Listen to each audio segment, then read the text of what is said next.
दोस्तों देखा जाए आज का लेक्चर जो है एमसीक्यू बेस है। बेसिकली हम लोग जो शेड्यूल बनाए थे उसके अकॉर्डिंग हम लोग आज का डे जो सैटरडे का होता है एमसीक्यू बेस होता है, जो हमने पूरे वीक में यानी कि मंडे टू फ्राइडे जो स्टडी किया उसके बेस पे एमसीक्यू यहाँ पे डिस्कस करेंगे। और ये एमसीक्यू करंट से पूरी तरह आज तक करंट से क्या होगा यानी कि लिंक होगा। और देखा जाए हम जितना भी सिलेबस कराएं उसके बेस पे यहाँ पे लगभग आपके सारे टॉपिक का कवर किया गया है एमसीक्यू। ठीक है, तो चलते हैं स्टार्ट करते हैं। सबसे पहला देखा जाए, consider the following statement regarding the Indian monsoon system. तो सबसे पहला इंडियन मानसून सिस्टम पे है, जैसा हमने इंडियन मानसून सिस्टम डिस्कस किया था। तो सबसे पहला क्वेश्चन है ये, तो स्टेटमेंट फर्स्ट है the north word shift of the ITCZ is the primary factor for the onset of monsoon in India। तो ICTZ का फुल फॉर्म क्या होता है? इंटर ट्रॉपिकल कन्वर्जेंस जोन होता है। क्या होता है? इंटर ट्रॉपिकल कन्वर्जेंस जोन बोलते हैं इसे। ठीक है, तो ये है। अब ये स्टेटमेंट सही है या गलत है इसके बारे में आपको बताना है। ठीक है, सबसे पहला तो यहाँ पे देखा जाए ये जो है north word shift of the inter tropical convergent zone, ये बेसिकली देखा जाए मेन ट्रिगर होता है मानसून का, मेन ट्रिगर मानसून का है। तो बेसिकली ये जो ऑप्शन है यहाँ पे करेक्ट है, पहला ऑप्शन, यानी कि पहला जो स्टेटमेंट है करेक्ट है। दूसरा यहाँ पे द ट्रॉपिकल ईस्टर्ली जेट यानी कि जिसे तेज बोलते हैं TEZ is associated with active monsoon rainfall. तो एक्टिव मानसून यानी कि तेज जो है इन्हेंस करता है मानसून रेनफॉल को, क्या करता है? इन्हेंस करता है। ये भी बात सही है, तो ये भी associate with active monsoon rainfall, तो ये भी स्टेटमेंट सही है। थर्ड देखा, Arabian Sea branch of the monsoon is weaker than Bay of Bengal branch. तो अरबियन सी का जो ब्रांच होता है ये स्ट्रांगर होता है बे ऑफ बंगाल से, ये वीकर नहीं होता है, यानी कि मोर होता है, मॉइस्ट और लोडेड होता है और नॉर्थ ईस्ट इंडिया में बेसिकली। इसी वजह से यहाँ पे Arabian Sea branch is stronger than Bay of Bengal. तो ये उल्टा लिखा हुआ है यानी कि लेस देन वीकर लिखा हुआ है, तो ये स्टेटमेंट क्या हो गया? गलत हो गया। तो यहाँ पे देखा जाए ऑप्शन पिक करते हैं, which of the following above statement is correct. तो इसमें फर्स्ट और सेकंड ओनली करेक्ट है। तो यहाँ पे करंट से हम इसे जैसे IMD report earlier onset of monsoon, जैसे केरला देखा जाए मई 30 2025 का बात है, due to a strong Arabian Sea branch है। तो यहाँ पे बेसिकली बताया जाता, तो अब किस साल यही आया था मानसून, तो ठीक है अर्लियर थोड़ा हुआ था। ठीक है, आगे चलते हैं नेक्स्ट क्वेश्चन पे। नेक्स्ट क्वेश्चन देखा जाए है the burst of monsoon, daily news में खबर आता है burst of monsoon is characterise by. अब एक किसके बेस पे करेक्टराइज होता है? तो यहाँ पे sudden heavy rainfall after pre monsoon shower, जिसे मतलब बोलते हैं sudden heavy rainfall after pre monsoon shower, इसे हम लोग क्या बोलते हैं? ब्रस्ट ऑफ मानसून बोला था। यानी कि ब्रस्ट मतलब सडन हो गया, increase rainfall after prolong hot weather in June, जब भी बहुत तेज़ी से गर्मी पड़ता है तो क्या होता है? अचानक बारिश हो जाता है, तो उसे हम लोग क्या बोलते हैं? ब्रस्ट ऑफ मानसून बोला जाता है ऐसे टर्म को। तो यहाँ पे पहला ही स्टेटमेंट बेसिकली सही है। ठीक है, तो नेक्स्ट आते हैं। तो इसे देखा जाए डिले मतलब जैसे मतलब डिले अगर ब्रस्ट होता कब? जब central India due to El Nino like condition होता है, तो ये जो मानसून है ये मानसून ब्रस्ट क्या होता है? डिले हो जाता है एल नीनो की वजह से। आगे हम लोग क्वेश्चन में देखेंगे। ठीक है, next, which of the following factor influencing Indian monsoon. इसमें बोला कौन सा फैक्टर इन्फ्लुएंस कर रहा है इंडियन मानसून को। तो इसमें सबसे पहले एल नीनो ला नीनो, ये भी क्या होता है? इन्फ्लुएंस करता है। जैसे अभी हमने देखा एल नीनो क्या करता है? कम करता है। ठीक है, तो दूसरा इंडियन ओशन डाइपोल जो है ये भी अफेक्टेड होता है, Indian ocean dipole. Himalayan Tibetan प्लेटू heating है, ये भी क्या करता है, अफेक्टेड करता है इंडियन मानसून के। वेस्टर्ली जेट जो है ये भी इफेक्ट करता है। तो यहाँ पे देखा जाए सारे ऑप्शन करेक्ट हैं, यानी सारे रीजन करेक्ट हैं कि इंडियन मानसून को कौन सी चीज़ें यहाँ पे अफेक्ट करता है। तो बेसिकली ठीक, जैसे मतलब 2025 में monsoon strengthen due to positive IOD. IOD क्या है, आईओडी की मतलब पॉजिटिव, आजकल मानसून ज़्यादा है इस साल, तो इसकी वजह से इंडियन ओशन डाइपोल के वजह से, यानी कि बैलेंस, यानी कि ये बैलेंस हुआ। तो वीक क्या होगा, वीक क्या हो गया, एलनिनो। एलनिनो क्या होगा, वीक हो गया। तो इस साल का मानसून देखा जाए अच्छा है इंडिया के लिए, इसीलिए इंडियन ओशन डाइपोल। तो ये करंट अफेयर से आप इसे जोड़ सकते हैं, ठीक है। आगे चलते हैं नेक्स्ट। द मानसून यहाँ पे थ्रू इज किसके वजह से, तो देखा जाए मानसून जो होगा यानी कि low pressure area from north west India to Bay of Bengal. North west area आप जानते हैं लो प्रेशर, तो यहाँ पे पहला ही option low pressure area from north west India to Bay of Bengal, ठीक है। तो ये बेसिकली क्या होता है, इट इज ऑसिलेशन होता है नॉर्थ साउथ में। एंड इन्फ्लुएंस क्या होता है, एक्टिव ब्रेक, मानसून साइकिल जो चलता है उसमें एक्टिव ब्रेक होता है। तो कह सकते हैं यहाँ पे इस साल के लिए यानी कि prolong south west shift of monsoon through heavy flood in Bihar Assam में, आप देख ही रहे हैं फ्लड की बात आ रही है, तो इसी वजह से है। तो यहाँ पे पहला ऑप्शन सही हो गया। नेक्स्ट आते हैं, which of the following explain break in monsoon. Break in monsoon मतलब क्या है, तो इसमें देखा जाए ब्रेक इन मानसून क्या है, जैसे withdrawal of monsoon wind north west India, ये तो नहीं है ब्रेक ऑफ मानसून। तो बेसिकली दूसरा क्या, ब्रेक मतलब रोकना है, तो यानी कि decline in rainfall due to monsoon through shift. Monsoon shift होने की वजह से क्या होता है, डिक्लाइन होने लगता है, तो उसे हम लोग क्या कह सकते, ब्रेक ऑफ मानसून बोला जाता है। यानी कि decline in rainfall due to monsoon through shift, इसी को हम लोग ब्रेक ऑफ मानसून बोला जाता है। अब मानसून थ्रू शिफ्ट क्या होता है, नॉर्थवर्ड टू हिमालय और ड्राई वेदर इज प्लेन और rainfall in Himalaya north and north east में, ठीक। तो इसे हम लोग करंट अफेयर से जोड़ सकते हैं। 20 day break leading of severe drought, यहाँ मराठवाड़ा में बेसिकली कह सकते हैं मराठवाड़ा की बात। तो आगे चलते हैं, which state first receive the south west monsoon. कौन सा स्टेट, ये सबसे पुराना क्वेश्चन है और हमेशा ये बरकरार रहता है, ऐसा क्वेश्चन पूछा जाता है। तो केरला को क्या होता है, फर्स्ट मानसून मिलता है, यानी कि मानसून ऑनसेट कहाँ पे होता है, यानी कि मई 13 में, जैसे 2 डे अर्लियर या मतलब डिले आपके साल 2, मतलब वैसे तो बेसिकली देखा जाए 1-2 जून को आता है, लेकिन इस साल 30 मई को ही मानसून आ गया था।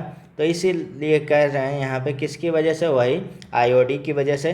तो हम यहाँ पे केरला यानी कि first receive south west monsoon, ठीक है।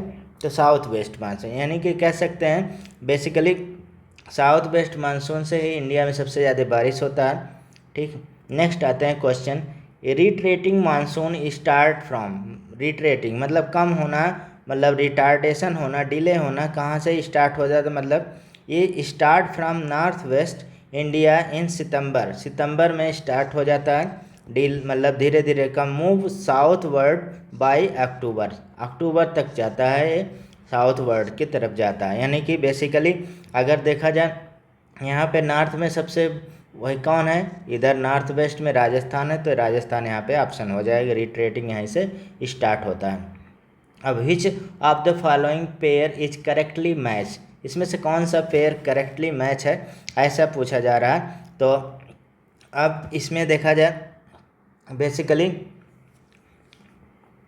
पहला ऑप्शन देखा जाए south west monsoon June to September, सच बात है। साउथ वेस्ट मानसून जो होता है, साउथ वेस्ट मानसून कहाँ से शुरू होता है, केरला से शुरू होता है, राजस्थान तक जाता है, वहाँ से फिर सितंबर रिट्रीट होना स्टार्ट होता है। इसीलिए देखा जाए जब रिट्रीट होता है डिले मतलब ज़्यादा, तो बेसिकली जो चेन्नई वगैरह में बाद में क्या हो जाए, नवंबर में क्या हो जाए, बाढ़ आ जाती है, फ्लड आ जाता है। जैसे आपका पिछले साल नवंबर 2024 में देखते हैं कि मतलब कि बाढ़ आ गया था पूरा चेन्नई में, तो वो रिट्रीट वाला था, ठीक है। आपके साल भी देखिए रिट्रीट वाला नवंबर में फिर चेन्नई में बाढ़ की आपको खबर मिलेगी, बहुत सारी मतलब पानी बरसने की खबर मिलती है।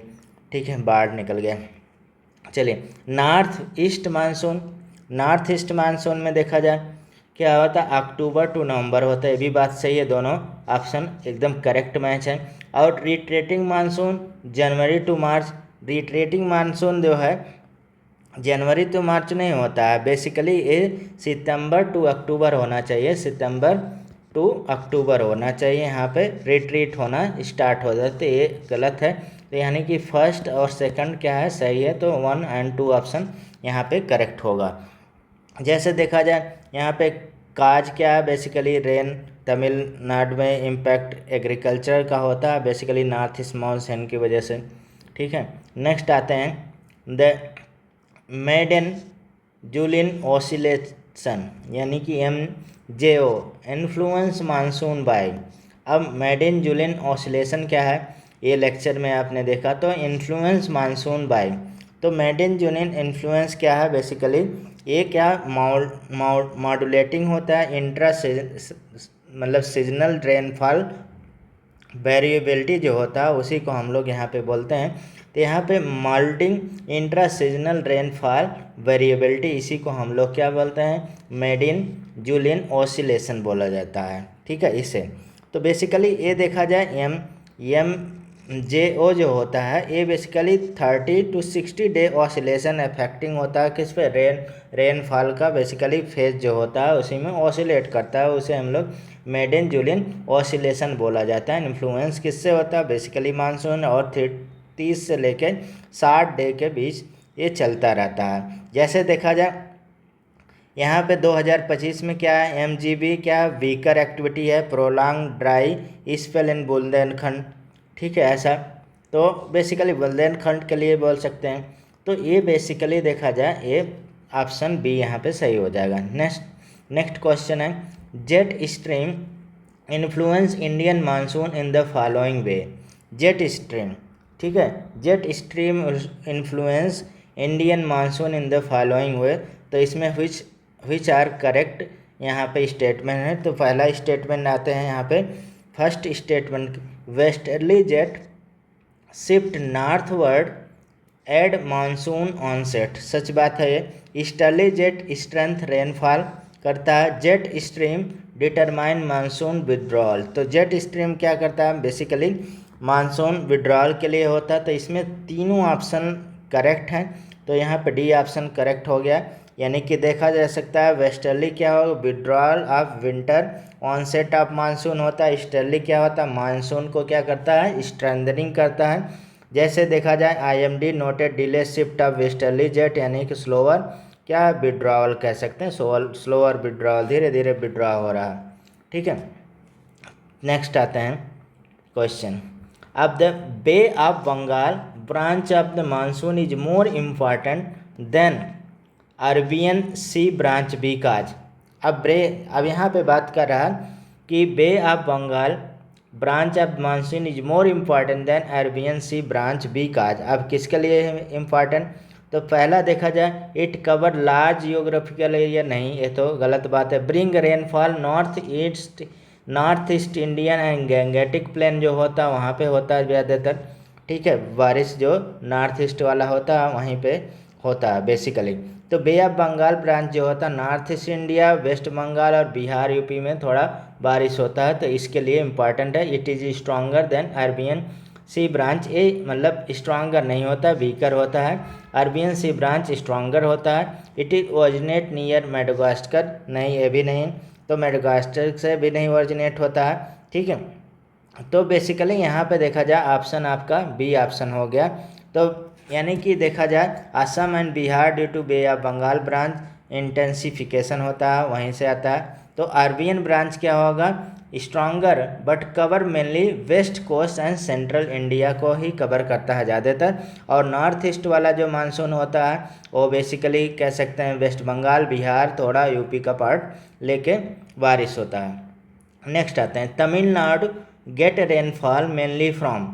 अब तमिलनाडु में कब बारिश का होता है, तो रिट्रेटिंग मानसून जो आता है वो अक्टूबर और नवंबर वाला सॉरी अक्टूबर दिसंबर तक या नवंबर तक वही होता है। तो रिट्रेटिंग मानसून ये रहता है, यानी कि Tamil Nadu basically lies in rain shadow of south west monsoon get bulk rain from कहाँ से, नॉर्थ ईस्ट मानसून रिट्रेटिंग वाला जो होता है वही यहाँ पे आता है। ठीक है, तो इसे देखा जाए बेसिकली तमिलनाडु डैमेजिंग क्रॉप वगैरह इसी की वजह से होता है ज़्यादातर।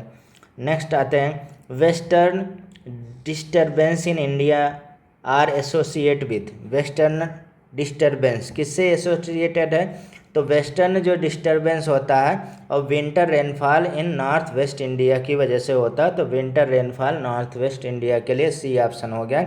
तो winter disturbance extra tropical cyclone from, और मेडिटेरेनियन क्या होता है, विंटर इन पंजाब हरियाणा राजस्थान में होता है। इसे देख सकते हैं जैसे मतलब हेल स्टोन वगैरह पंजाब और हरियाणा ये सबको इम्पेक्ट करता है, बेसिकली वीट के फसल को, गेहूं के फसल को करता है। तो बेसिकली ये ऑप्शन सी यहाँ पे आ गया। नेक्स्ट मैंगो सावर, ऐसा क्वेश्चन आता है in South India mango shower are related to, mango shower related to क्या है, तो मैंगो सावर क्या है, basically pre monsoon convection rain जो होता है उसे को मैंगो सावर बोलते हैं, यानी कि लोकल कन्वेक्शन बिफोर जो साउथ वेस्ट मानसून आता है हेल्पिंग फॉर मैंगो रिपेनिंग के लिए, मैंगो पकने के लिए, तो उसे हम लोग मैंगो सावर बोलते हैं। थोड़ा बहुत बारिश हो जाता है तो मैंगो क्या होता है, पकना स्टार्ट हो जाता है।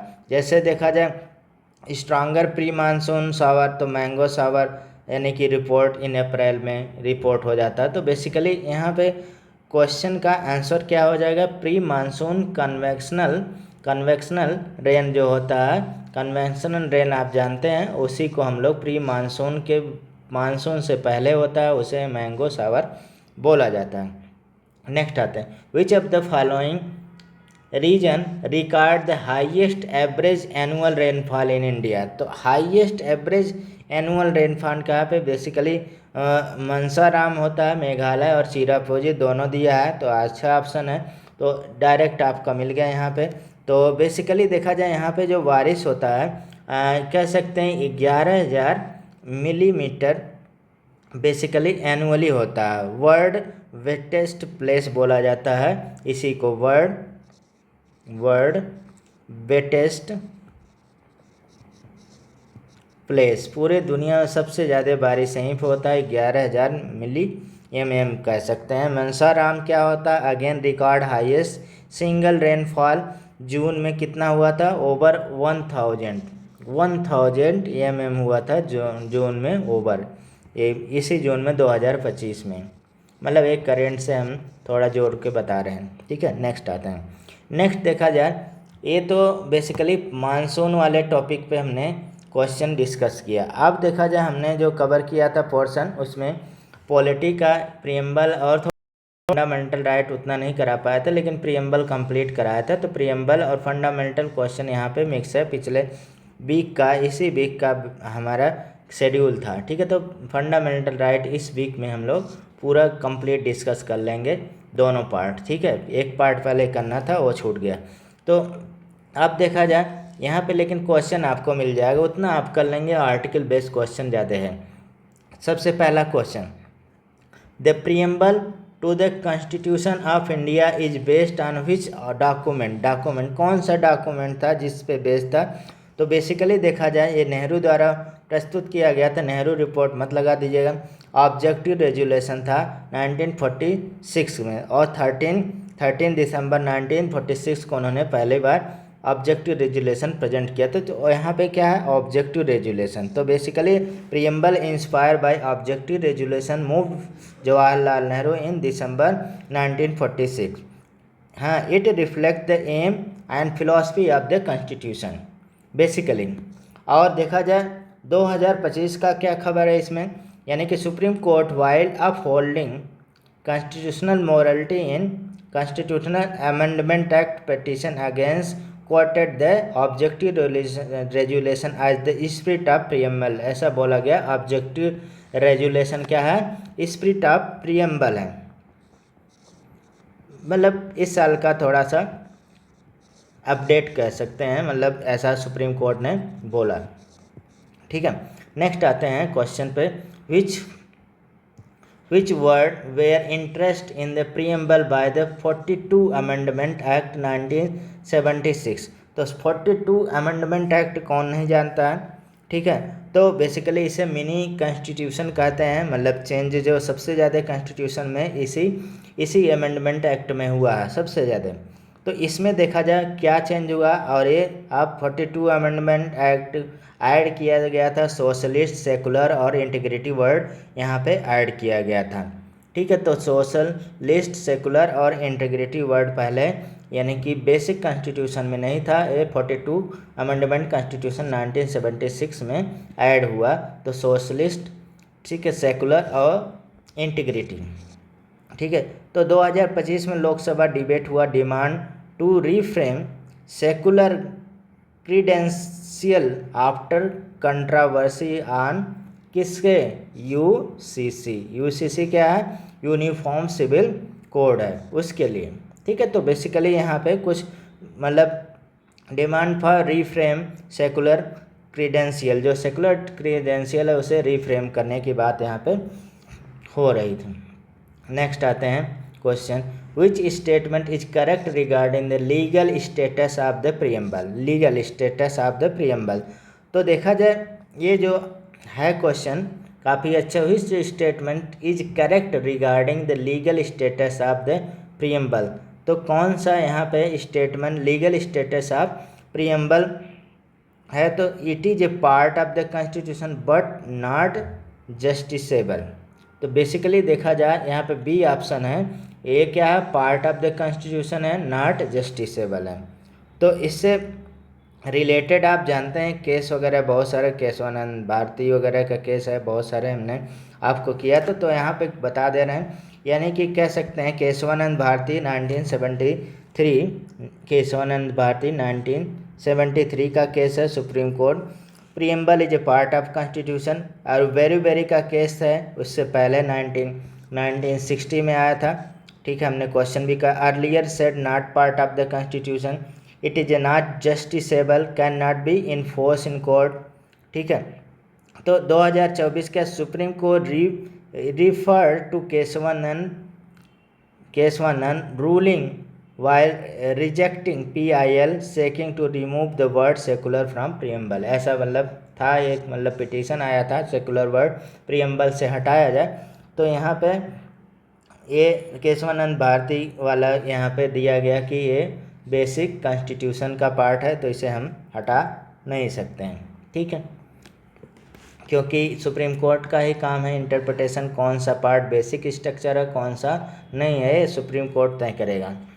Which of the following is not mentioned in the preamble। अब यहाँ पे बोला जा रहा है कौन सा पहले प्रीएम्बल में मेंशन नहीं, ठीक है। तो प्रीएम्बल में देखा जाए अभी मेंशन कौन है, एडल्ट फ्रेंचाइजी नहीं मेंशन है, ये डेमोक्रेसी, इक्वलिटी, फर्टर्निटी है ये सब। तो बेसिकली देखा जाए एडल्ट फ्रेंचाइजी जो है ये देखा जाए रिलेटेड है 326 आर्टिकल में, तो प्रोवाइड कर रहा है, यानी कि adult franchise not explicit mention but provided in article 326 में प्रोवाइडेड है, लेकिन एक्सप्लिसिट नहीं, एकदम डायरेक्ट नहीं लिखा हुआ है, ठीक है। तो उसमें इंडियन पीपल एक्ट में आ जाएगा, वहाँ पे डायरेक्ट है। तो प्रीएम्बल क्या है, include justice, liberty, equality, fraternity, sovereignty, socialist, secular, democratic Republic. ये आपको याद रहना चाहिए, हमने म्यूमोनिक वगैरह बताया था याद रखने का, तो उससे आप याद कर सकते हैं। तो यहाँ पे ऑप्शन तो डी है। नेक्स्ट आता है, the term Republic in the preamble indicate. Republic means क्या हुआ, तो इसके मीन्स क्या होगा, मतलब नो हेरिडिटी मोनार्ची, यानी कि कोई भी मतलब राजा महाराजा एक हेरिडिटी से नहीं आएंगे, यानी हेड ऑफ द स्टेट क्या होगा, इलेक्टेड होगा, इंश्योर होगा, पॉलिटिकल इक्वलिटी, जैसे देखा जाए republic day president emphasise republic as a people sovereignty in her address, जैसे द्रौपदी मुर्मू है, ट्राइबल फर्स्ट है, लेडीज हैं, ये क्या होगा, हेड ऑफ द स्टेट बन गई। तो बेसिकली देखा जाए यहाँ पे इसके मीनिंग क्या हो गया, head of state is elected होना चाहिए, पॉलिटिकल इक्वलिटी होना चाहिए, एब्सेंस ऑफ मोनार्ची होना चाहिए। तो यहाँ पे तीनों वर्ड ये सही है, तो ऑल द अबव हो गए। Next fundamental right in the Indian constitution is borrowed from. Fundamental right कहाँ से बारो किया गया है? तो बेसिकली यूएस कॉन्स्टिट्यूशन से बारो किया गया है, तो ऑप्शन फर्स्ट हो गया, ठीक है। यानी कि fundamental right inspire by US bill of right है, डायरेक्टिव प्रिंसिपल क्या, डीपीएसपी आयरिश कॉन्स्टिट्यूशन से रिलेटेड है। अब देखा cited American free speech principle in case of social media restriction, ये मतलब केस है, आप उससे 2025 का, तो उससे आप यहाँ पे कर सकते हैं link. Which fundamental right is decided at the heart and soul of the constitution by doctor Ambedkar. Doctor Ambedkar द्वारा कौन सा मतलब फंडामेंटल आर्टिकल था जिसको उन्होंने हार्ट सोल बोला था? तो basically right to constitutional remedy है, और राइट टू कॉन्स्टिट्यूशनल रेमेडी कौन है? आर्टिकल 32 होता है, इसी को बोला। तो basically allow enforcement of the fundamental right, इसी को called heart and soul of Indian constitution by Ambedkar. तो बेसिकली यहाँ पे राइट टू कॉन्स्टिट्यूशनल रेमेडी आप जानते हैं, रेमेडी जो मेंडामस वगैरह है, बहुत सारे हैं, ठीक है, तो उसको अलग से डिस्कस करेंगे। तो यहाँ पे देखा जाए supreme court direct speedy disposal of article 32 petition on internet shut down in Manipur, ऐसा सुप्रीम कोर्ट में केस आया था अगस्त 2025 में, ठीक। आगे चलिए, which one of the following right was deleted from fundamental right? पहले तो देखा जाए राइट टू प्रॉपर्टी क्या हो गया? डिलीट हो गया है। अब ये फंडामेंटल राइट नहीं रह गया, यानी कि इसे 44 अमेंडमेंट एक्ट 1978 में क्या हो गया, इसे क्या हो गया, यहाँ से हटा के कह सकते हैं, डिलीट नहीं, मूव हो गया।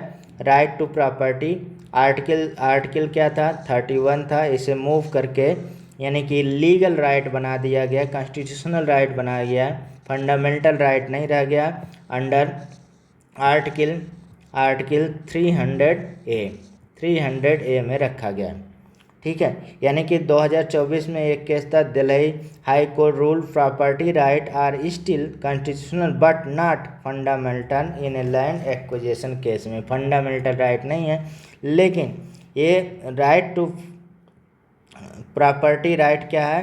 कॉन्स्टिट्यूशनल है, ऐसा 2024 में दिल्ली हाई कोर्ट ने भी बोला। ये तो हम जान ही रहे हैं, यहाँ पे कॉन्स्टिट्यूशनल है बट ये फंडामेंटल नहीं रहा गया, क्योंकि 44 अमेंडमेंट एक्ट में इसे मूव कर दिया गया, वहाँ से हटा के दूसरे जगह रखा गया। आर्टिकल 14 आप द कॉन्स्टिट्यूशनल इंश्योर, आर्टिकल 14 क्या मतलब इंश्योर करता है?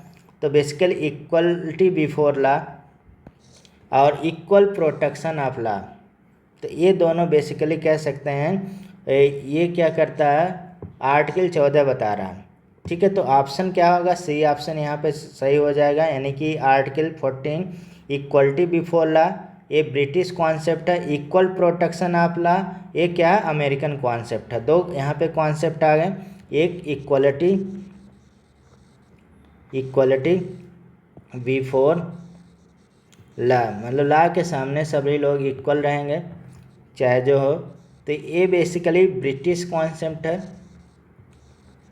कॉन्सेप्ट है। और equal protection of law, equal protection of law, ये कॉन्सेप्ट क्या है? अमेरिकन कॉन्सेप्ट है। तो यहाँ पे दोनों कॉन्सेप्ट मिला के हम कह सकते हैं, यानी कि यहाँ पे बैलेंस किया गया है, ठीक है। यानी कि आर्टिकल 14 में तो equality before law, equal protection of, दोनों इसमें इंक्लूड है। तो ये बेसिकली ए और बी दोनों सही हो गया, यानी कि ब्रिटिश कॉन्सेप्ट और अमेरिकन कॉन्सेप्ट दोनों को क्या कर रहा है? वैलिडेट कर रहा है, ठीक है। तो यहाँ पे देखा जाए 2025 में supreme court invoked article 14 in striking down discriminatory rule on women in arm force promotion में। तो बेसिकली देखा जाए ऐसा केस था, उसी के रिस्पेक्ट में थोड़ा सा यहाँ पे करंट की बात हम कर रहे हैं। जैसे हमने ऊपर आपको आर्गुमेंट बोला ठीक है। Which fundamental right is guaranteed only to citizen and not to foreign. ऐसा क्वेश्चन बहुत बार आता है कि कौन सा फंडामेंटल राइट है केवल ओनली सिटीजन के लिए है, यानी कि पर्सन के लिए नहीं। पर्सन अगर लिखा होगा तो अगर सिटीजन लिखा होगा केवल सिटीजन के लिए होगा, पर्सन लिखा होगा तो फॉरेनर के लिए भी हो गया, और क्योंकि वो भी पर्सन हम भी पर्सन है इसलिए ऐसा कॉन्स्टिट्यूशन फॉरेन वर्ड तो नहीं है। पर्सन वर्ड रहेगा तो दोनों के लिए होगा, सिटीजन रहेगा तो ओनली सिटीजन के लिए होगा। तो यहाँ freedom of speech and expression article क्या है यहाँ पे 19, फ्रीडम ऑफ स्पीच और एक्सप्रेशन आर्टिकल 19 ये है। आर्टिकल 19 क्या अवेलेबल ओनली सिटीजन के लिए। और सबसे इम्पोर्टेंट आर्टिकल देखा जाए, आर्टिकल जब आप स्टडी करेंगे तो 14 हो गया, 21 हो गया और 20 हो गया, ये सब अवेलेबल है किसके लिए, अवेलेबल टू ऑल पर्सन। जैसे हमने अब यहाँ सिटीजन नहीं बोलेंगे, पर्सन, पर्सन के लिए। अब पर्सन मतलब इंडियन भी हो गया, फॉरेनर भी हो गया, ठीक है। तो बेसिकली यहाँ पे ऑप्शन जो है, ऑप्शन कौन हो, सी हो जाएगा, ठीक है। तो आगे चलते हैं, यानी कि इसे debate on foreign influence on Indian election highlight limitation of the article 19 उनके लिए लिमिटेशन है। फिर right to education RTE under article 21A make education compulsory for children for which age group. तो ये बहुत फेमस क्वेश्चन है, आसान question है एक तरह से, यानी कि 6 से लेकर 14 ईयर तक क्या होगा, फ्री एजुकेशन देना है और कंपलसरी एक तरह से है फॉर ऑल चिल्ड्रन के लिए। और ये देखा जाए कॉन्स्टिट्यूशनल अमेंडमेंट एक्ट 86, और ये कब आया, 2002 में आया। और बेसिकली RTE बोला जाता है, राइट टू एजुकेशन एक्ट बोला जाता है, और इसमें से 6 से लेकर 14 ईयर तक एजुकेशन कंपलसरी होगा। यानी कि 2025 government launch AI enabled RTA monitoring app to track school drop out. मतलब आर्टिफिशियल इंटेलिजेंस का ज़माना है, तो इनेबल्ड एक टूल, मतलब RTE के तहत राइट टू एजुकेशन मॉनिटरिंग किया गया, ठीक है, बेसिकली मॉनिटर किया गया, ठीक है। अब ये मॉनिटरिंग क्या करेगा, ये स्कूल में कितने ड्रॉप ले रहे हैं ऐसा उनको ट्रैक रिकॉर्ड बनाएगा आर्टिफिशियल इंटेलिजेंस की मतलब तर्ज पे, ठीक है। नेक्स्ट आते हैं right to freedom of religion is guaranteed under. Right to freedom of religion मतलब फ्रीडम ऑफ रिलीजियस किस आर्टिकल के अंदर आता है, तो बेसिकली देखा जाए ये 25 से लेकर 28 तक आता है। तो इसमें ऑप्शन कौन सा हो जाएगा, बेसिकली बी ऑप्शन हो जाएगा। तो ये freedom of consciousness, free profession, practice, propagation of religious, ये सब चीज़ उसमें है। यानी कि 2025 में supreme court delivered ruling on temple entry right versus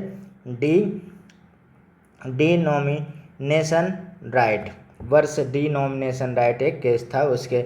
यहाँ पे बस हम कुछ मतलब कि करंट अफेयर की बात कर रहे हैं, यानी कि हर आर्टिकल क्या होता है इम्पॉर्टेंट, डे बाय डे एक आध केस उस पर जाता ही जाता है। Which fundamental right protected minority, यानी कि कल्चर एंड एजुकेशनल राइट।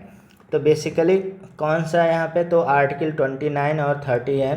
तो ये basically fundamental right protect minority, culture and educational right उनको प्रोटेक्ट करता है। यानी कि आर्टिकल 20 में क्या लिखा है, 29 में शायद right to conserve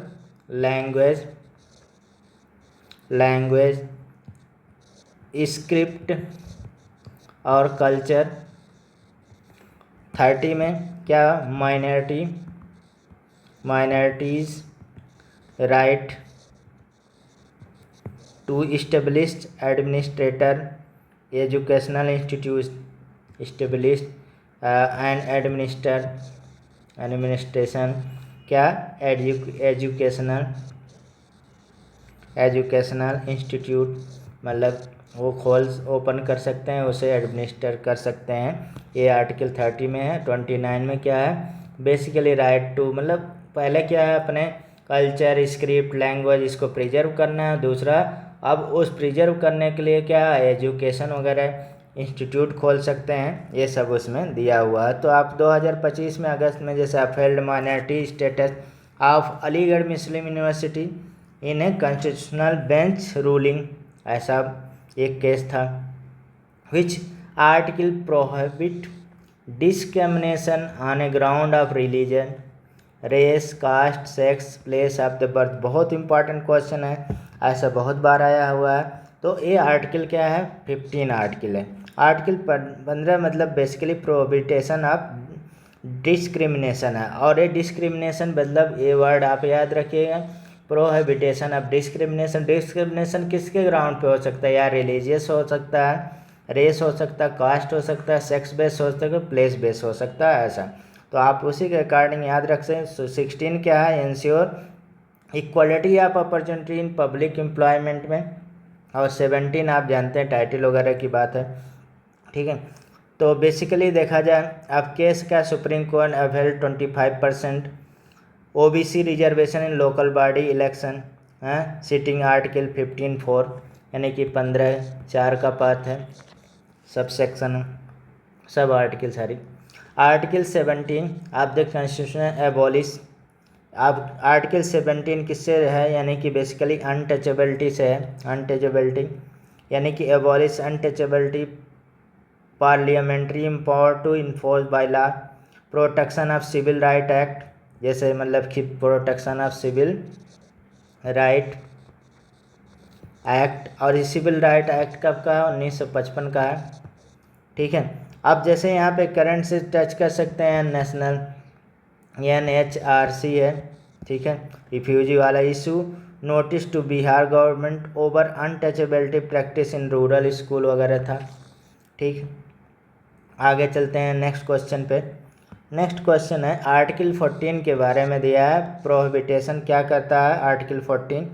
article 14 basically title वाला क्या है, सॉरी टाइटिल एक्सप्लिट मतलब मिलिट्री एकेडमी डिस्टिंक्शन, मतलब टाइटिल ने, जैसे वो राजकुमारी अमृता कौर थे उनके रिस्पेक्ट में उन्होंने हटाया कुमारी, है टाइटिल नहीं लगा सकते। जो आप टाइटिल आप गेन करेंगे मतलब एजुकेशन से वगैरह से, उससे आप जैसे डॉक्टर डिग्री ले लिए वो सब आप लगा सकते हैं टाइटल।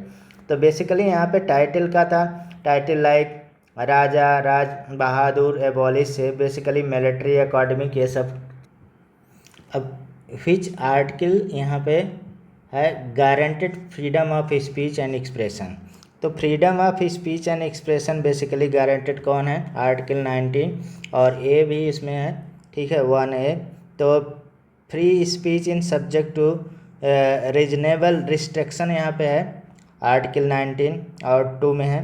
और बेसिकली जैसे आजकल तो हमेशा ये फ्री स्पीच की बात आती है, तो सुप्रीम कोर्ट में देखा जाए struck down part of IT मतलब IT rule that restricted online political steer, यानी कि सीटिंग, आर्टिकल बेसिकली 19(1)A में, ठीक है। तो ये बेसिकली यानी कि गारंटी कौन दे रहा, फ्रीडम ऑफ स्पीच और एक्सप्रेशन, यानी कि 19(1)A, ठीक है। नेक्स्ट क्वेश्चन आते हैं, protection against double jeopardy and self incrimination is guaranteed under.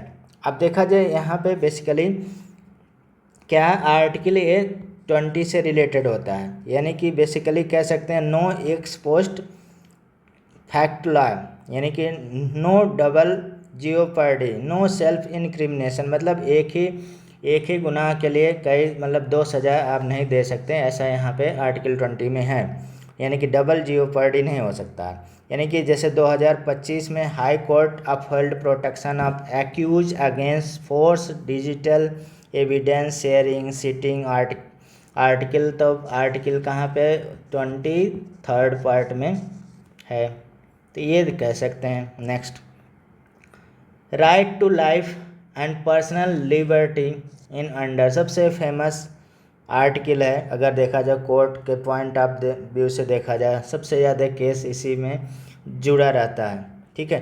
तो बेसिकली 821 है, यानी कि इसमें कहा गया no person shall be deprive of his life और personal liberty except according to procedure established by law, यानी कि expanded to include right to privacy, clean environment, education, बहुत सारा इसमें है। जैसे राइट टू एजुकेशन एक्ट यहाँ पे 21A में जोड़ा गया 86 अमेंडमेंट एक्ट के तहत। तो बेसिकली देखा जाए जैसे artificial intelligence surveillance must respect article 21 privacy right की बात है, ठीक है। नेक्स्ट आते हैं preventive detention is allow under, preventive detention allow किस में है, आर्टिकल 22 में, यानी कि basically maximum 3 month without advisory board approval होता है।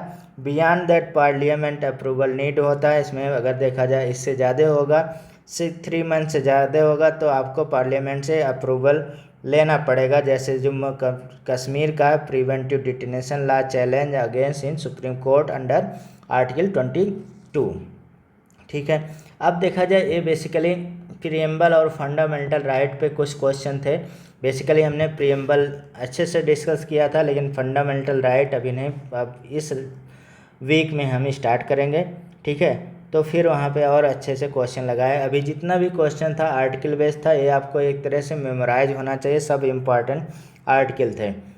नेक्स्ट आते हैं इकोनॉमी वाले पोर्शन पे।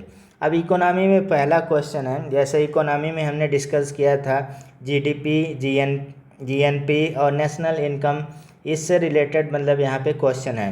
तो देखा जाए which of the following best defined gross domestic product, यानी कि जीडीपी, इसमें कौन बेस्ट डिफाइन करता है। तो बेसिकली आप जानते हैं market value of all goods service produce with in the country boundary 1 year. तो बेसिकली देखा जाए यही है, यानी कि total market value of final goods service produced with in domestic territory of country in a year, तो उसी को बोला जाता है। तो यहाँ ऑप्शन पहला ही सही हो गया, यानी कि इंडियन जीडीपी ग्रोथ जो है, यानी कि फाइनेंशियल ईयर 2024-25 में देखा जाए तो 7.2 रखा गया है बाय आरबीआई के द्वारा, अपडेट किया गया है, ठीक है।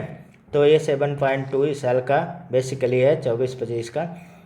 Which of the following is not include GDP calculation, इसमें से कौन सा जीडीपी कैलकुलेशन में बेसिकली इंक्लूड नहीं किया जाता है।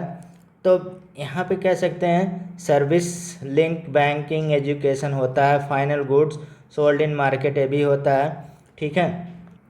अब इसमें देखा जाए क्वेश्चन का आंसर तो साफ है कि ब्लैक मार्केट, इलीगल ट्रांजैक्शन ये सब नहीं यूज होता है। तो इसमें तो सी ही ऑप्शन हो के एग्रीकल्चर आउटपुट भी यूज होता है, यानी कि service link banking education final good ये सब तो यूज ही होता है। यानी कि जैसे बेसिकली देखा जाए इलीगल जो ब्लैक मनी इकोनॉमी होता है not include GDP as it unrecorded होता है, अनऑफिशियल होता है, तो यूज ही नहीं कर सकते हैं। डिबेट क्या है इसमें 2025 बजट में about including gig economy and digital platform more comprehensively in GDP और एस्टिमेशन में, बेसिकली गिग इकोनॉमी की बात ज़्यादा था। मतलब अगर थोड़ा सा हम यहाँ पे करंट से जोड़े तो GDP at a constant price refer to, तो GDP at a constant price refer to, अब मतलब ये क्या बोल रहा है कि कांस्टेंट प्राइस मतलब रिमूवल, जो बेसिकली हम यहाँ पे बता दे रहे हैं constant prices remove inflation effect. Basically से इसमें क्या होगा, इन्फ्लेशन इफेक्ट जो होता है उसे रिमूव, मतलब बेसिकली क्या होता है इसमें कि सोच रियल ग्रोथ उसी को बोला जाता है, बेसिकली कांस्टेंट प्राइसिंग बोला जाता है। इंडिया जो रियल जीडीपी कांस्टेंट प्राइस का होता है, ग्रोथ जो है फाइनेंशियल ईयर देखा जाए 25-26 का 7.8% है, बेसिकली एज पर एनएसओ मतलब अगस्त का जो रिपोर्ट है 7.8 है। तो बेसिकली यहाँ पे कह सकते हैं ऑप्शन क्या होगा, जीडीपी एडजस्ट फॉर इन्फ्लेशन यानी कि बेस ईयर प्राइस, तो यही हो जाएगा ऑप्शन, ठीक है। यानी कि रिमूवल और इन्फ्लेशन इफेक्ट जो होगा यानी कि एडजस्ट किया जाता है इन्फ्लेशन बेस ईयर प्राइस 2011 का बेस ईयर बेसिकली है। आगे चलते हैं नेट नेशनल प्रोडक्ट जो है NNP at a factor cost is also known है, फैक्टर कॉस्ट को क्या बोला जाता है, बेसिकली इसी को बेसिकली कह सकते हैं नेशनल इनकम बोला जाता है, जो फैक्टर यानी कि एनएनपी क्या होगा, फैक्टर कॉस्ट होगा, इसी को हम लोग नेशनल इनकम बोला जाता है। और बेसिकली एनएनपी फैक्टर कॉस्ट क्या होगा, यानी कि इसमें कह सकते हैं GNP grass national production minus depreciation और इनडायरेक्ट टैक्स जो होता है, या हम कह सकते हैं इसमें इनडायरेक्ट टैक्स प्लस सब्सिडी भी कह सकते हैं, ठीक है। तो ये बेसिकली क्या होता है, नेशनल इनकम होता है। इकोनॉमिक सर्वे 2025 में highlight as per capita national income growth क्या है, 6.7% 2024-25 का था, ठीक है। आगे चलते हैं। ग्रास नेशनल प्रोडक्ट जीएनपी अभी हमने ऊपर डिस्कस किया। जीएनपी बेसिकली क्या है, ये GDP plus net factor income from abroad होता है, net factor income from abroad, यानी कि GNP include value of goods services produce by national inside and outside country, वही क्या होता है, an net factor income of abroad होता है, ठीक है। और Indian GNP has a reason due to inward remittance from Indian abroad, और बेसिकली 2024 में ये कितना था, तो $125 बिलियन था, हाईएस्ट है पूरे वर्ल्ड में, हाईएस्ट इन वर्ल्ड, मतलब रेमिटेशन जो था, ठीक। नेक्स्ट आते हैं which organization release GDP data in India, तो कौन जीडीपी डेटा रिलीज करता है, कौन ऑर्गेनाइजेशन है, तो बेसिकली एनएसओ करता है, और ministry of static and programme implementation, इसी के अंदर ये एनएसओ आता है, ठीक है। और एनएसओ वगैरह क्या है, ये दो चीज़ें से बना, ठीक है। पहले क्या था ये हमने डिस्कस किया, अभी नहीं बताएंगे, आप बताइएगा कमेंट करके आपने सही सुना कि नहीं। तो नेशनल स्टैटिक ऑफिस यानी कि NSO is official body under किसके, ministry of static and programme implementation. और अगर देखा जाए NSO release quarterly GDP estimate, so robust service growth हो गया बेसिकली कह सकते हैं, तो ये आपका। नेक्स्ट देखा जाए विच of the following is best explain per capita income, तो बेसिकली पर कैपिटा इनकम कौन, यानी कि पर कैपिटा इनकम जो नेशनल इनकम अपान क्या हो जाएगा, पॉपुलेशन को हम लोग पर कैपिटा इनकम बोला जाता है, नेशनल इनकम अपान टोटल पॉपुलेशन से हम डिवाइड करते हैं तो उसे पर कैपिटा इनकम बोला जाता है, ए ऑप्शन हो गया। और देखा जाए इस साल का जो बेसिकली 2024 और 25 का पर कैपिटा इनकम था 1.95 लाख था, और अकॉर्डिंग टू मतलब एनएसओ एस्टिमेशन के अकॉर्डिंग था, ठीक है, लाख, ठीक।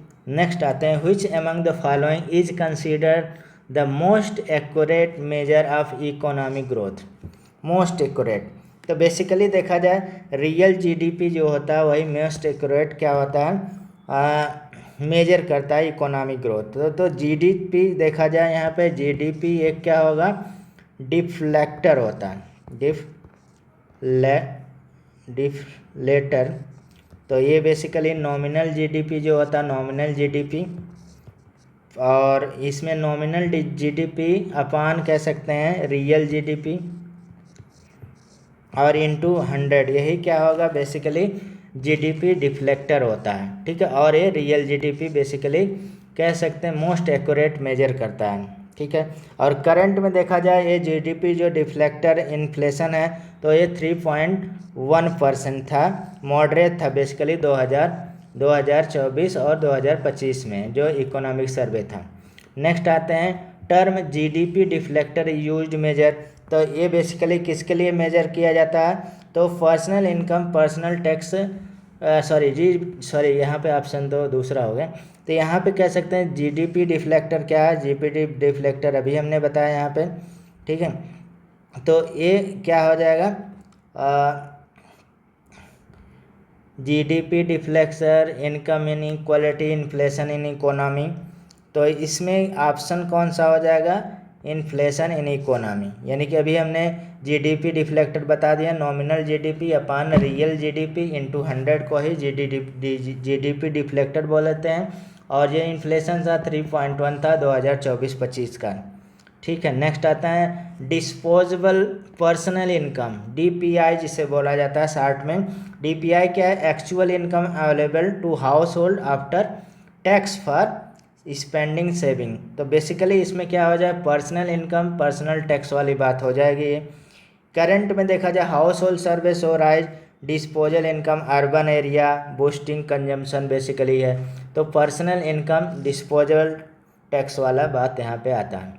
नेक्स्ट आते हैं 51 the concept of green GDP. अब ग्रीन जीडीपी क्या है? Refer to green GDP basically क्या है? तो ग्रीन जीडीपी किसे बोलते हैं? तो जैसा कि नाम है तो ये इन्वायरमेंट से रिलेटेड होगा। तो यहाँ ग्रीन जीडीपी क्या होगा? GDP minus environment degradation cost जो होता है उसे को हम लोग ग्रीन जीडीपी बोलते हैं। यहाँ पे ऑप्शन बी हो जाएगा। तो आप ग्रीन जीडीपी इक्वल टू हम कह सकते हैं जीडीपी जो था माइनस इन्वायरमेंट डिग्रेडेशन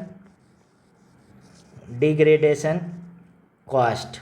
जो इन्वायरमेंट डिग्रेडेशन कॉस्ट होता है उसी को बोला जाता है। तो करंट अफेयर से देखा जाए India plan to introduce green GDP framework. अब ग्रीन जीडीपी फ्रेमवर्क कब से लगाने वाला है इंडिया? तो 2026 से, 2026। और ये बेसिकली किसके वजह से? मतलब नीति आयोग अप्रूवल, मतलब नीति आयोग कह सकते हैं प्रपोजल है। नीति आयोग प्रपोजल 2025 का प्रपोजल है और 2026 से लगाया जाएगा। यानी कि क्या? Green GDP framework. ठीक है, इसको डिस्कस करेंगे करंट अफेयर वगैरह में। विच of the following is not part of national income accounting. National income accounting का कौन पार्ट नहीं है? The value of service by house wife. आप जानते हैं जिसके लिए पैसा नहीं दिया जाता है वही यहाँ पे जीडीपी में नेशनल इनकम में इंक्लूड नहीं रहता है, ये आप जानते हैं। ठीक है, तो पहला ऑप्शन हो गया। बाकी यहाँ पे wage, salary, worker, profit, corporation, rent, interest, ये सब तो पैसे का लेन देन होता है तो ये रहता है। तो बेसिकली देखा जाए यहाँ ऑप्शन 1 हो गया। डिबेट क्या है? 2025 में recognise woman unpaid worker in officially GDP measure किया जाएगा। ठीक है, ऐसा मतलब एक डिबेट था। ठीक है, लेकिन अभी ऐसा कुछ है नहीं। Which is the largest sector contributor to India GDP 2025 में? लार्जेस्ट सेक्टर कौन है? तो बेसिकली आप जानते हैं सर्विस सेक्टर है। तो आईटी और डिजिटल इकोनॉमी। रिकॉर्ड एक्सपोर्ट था तो कितना डॉलर था? $270 था बिलियन 2025 में, 270। ठीक है, अब आते हैं next. Which statement is true about the GDP growth pattern. तो जीडीपी ग्रोथ पैटर्न में कौन सा ट्रू है? Which statement true about GDP? तो सर्विस सेक्टर ड्राइव ग्रोथ है बेसिकली, यानी कि इंडियन सर्विस एक्सपोर्ट क्या है? Up to 12%। ठीक है, यानी कि फाइनेंशियल ईयर कह सकते हैं 2025 का। नेक्स्ट आते हैं net domestic product NDP is obtain. NDP क्या हो? बेसिकली एनडीपी नेट वाली बात क्या होता है? इसमें डिप्रेसिएशन घटा दिया जाता है, नेट होता है। तो नेट जैसे डी तो जीडीपी माइनस डिप्रेसिएशन क्या? वियर एंड टीयर को ही डिप्रेसिएशन बोला जाता है। ठीक है, तो एनडीपी यानी कि GDP at market price minus depreciation हो जाएगा।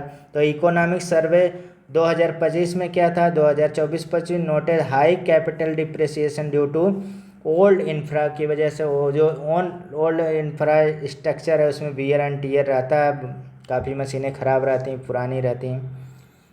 नेक्स्ट आते हैं which state has the highest GSDP यानी कि ग्रास स्टेट डोमेस्टिक प्रोडक्ट है 2024-25 में किस स्टेट का हाईएस्ट था? तो महाराष्ट्र स्टेट का हाईएस्ट था, यानी कि Maharashtra continue as highest state economy. Maharashtra का जो इकोनॉमी था तो आप कह सकते हैं 38 लाख रुपये मतलब लाख करोड़ था, यानी 2025 में, हायर देन तमिलनाडु कह सकते हैं। Next, which of the following is an income method of GDP calculation. कौन बेसिकली इनकम मेथड है कैलकुलेशन? तो basically income method wage, rent, interest, profit, ये इनकम मेथड ही है। तो इसमें बेसिकली कह सकते हैं एनएसओ ने 3 तरह से यहाँ पे कंपाइल किया था, ठीक है। इंडिया हैज़ ऑल 3 मेथड यहाँ पे बेसिकली इनकम मेथड से प्रोडक्शन, इनकम, एक्सपेंडिचर को मतलब कंक्लूड करता है, ठीक है। तो प्रोडक्शन, इनकम और एक्सपेंडिचर 3 मेथड को मतलब इंक्लूड किया जाता है। Next, if nominal GDP growth 8% and inflation is 5% then real GDP growth. तो अभी हमने फार्मूला आपको बताया था, उसके बेस पे यहाँ पे लगा लेंगे, यानी कि जो रियल जीडीपी होगा, real GDP equal to nominal GDP minus inflation. तो इससे आ जाएगा कितना? तो यहाँ पे कह सकते हैं 8 माइनस 5, तो कितना हो गया? 3% हो गया। तो यहाँ ऑप्शन क्या हो गया? 3% हो गया। तो नॉमिनल जीडीपी क्या है 2025 का देखा जाए Q1 का, तो 9% था और इन्फ्लेशन कितना 5.5 था और रियल ग्रोथ कितना हो जाएगा 3.5% हो जाएगा बेसिकली, ठीक है। मतलब 2025 का Q1 का है, Q1 का। Which is excluded from GNP but include in GDP. मतलब जीएनपी में एक्सक्लूड रहेगा लेकिन जीडीपी में क्या रहेगा? इंक्लूडेड रहेगा। ये basically income earn by foreign with India, ये चीज़, क्योंकि जीएनपी में क्या होगा? एक्सक्लूड, और इसमें इंक्लूडेड रहेगा ये चीज़। तो बेसिकली कह सकते हैं यही बी ऑप्शन हो जाएगा। Next, which statement organisation release world GDP ranking. World GDP ranking कौन निकालता है? आईएमएफ निकालता है। यानी कि India rank 5th largest economy GDP है, आईएमएफ जुलाई मतलब अप्रैल 2025 में था। और आगे चलते हैं। अब देखा जाए हमें इसरो मिशन और डिफेंस टेक्नोलॉजी ये सब हमने कराया था, तो उसमें देखा जाए in on which launch vehicle was NASA ISRO Nisar satellite launch. तो किससे किया गया था? तो यहाँ पे बेसिकली कह सकते हैं GSLV Mark 2 यानी कि GSLV F-16 से किया गया। और देखा जाए यहाँ पे क्या है, निसार क्या है, was launch on 30 July 2025। Award कब हुआ? किसके द्वारा? GSLV F-16 Mark 2 यानी कि variant with indigenous cryogenic engine into sun synchronise polar orbit. और करंट अफेयर से इसे मतलब कैसे all system check out complete by later यानी कि अगस्त विथ सिंस ऑपरेशन बिगन, लेकिन फेल रहा, गिर गया। What is the primary objective of NISAR mission? तो एर्थ ऑब्जर्वेशन वाया सार, ठीक है। यानी कि एक्सप्लेन कर सकते हैं NISAR as a joint ISRO और नासा मिशन। निसार जैसे यहाँ पे लग रहा है ना, निसार, तो नासा हो गया और इसरो हो गया, ठीक है। और यूज यल था S band synthetic aperture radar to monitor land यानी कि ice deformation, ecosystem and ocean dynamic था। और ये ऑपरेशन शेड्यूल्ड क्या 2025 था। Disaster response, agriculture, climate monitoring ये सब करेगा बेसिकली।